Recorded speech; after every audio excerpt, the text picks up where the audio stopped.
chạy mô là tối nào nghe kinh tôi tung lâm hồng bay đi Mary là chạy mô là tối nào nghe kinh là thế vẫn kia đi bay là chạy mô là tối nào nghe kinh hồng bồ pha đi bay na xóa khian nào nghe kia nàng hồng xóa ta sát đi Mary na chạy mô na tối nào nghe khá mi tổ tên hoa hồng mù đi Mary na chạy mô na tối nào nghe khá ôi bị tôi hoa hồng đại đi na chạy mô na tối nào nghe kìm vạn tung mi tên bia đi na nào nghe mai thằng na nắp cha và xa na nằm ngay Mary na chạy mô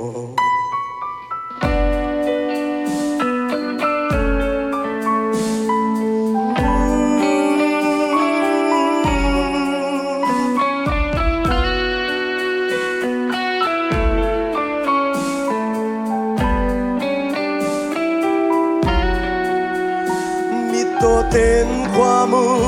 biểu gong tên khoa ra mi suy tê thô sa đi tu nâu hình kỳ bao thế lâu tê bao mà sáng tu nâu hông phơ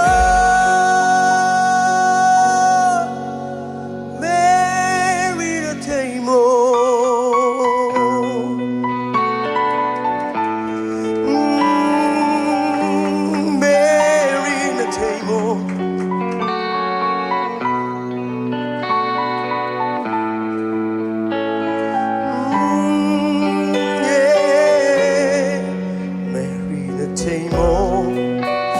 tối nào nghe kinh nào khem bêu tê bát xiên Mary na chạy mô là tối nào nghe kinh gầm khem bêu tê hồng úp đi na chạy mô là tối nào nghe kinh bao ba nôm lâu van tung tu nô na ai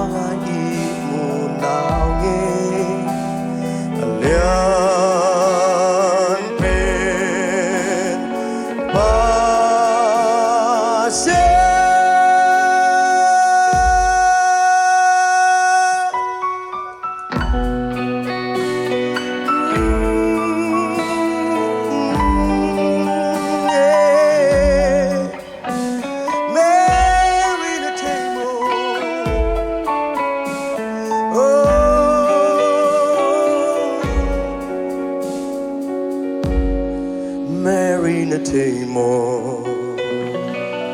tô ba mình chân này ta hên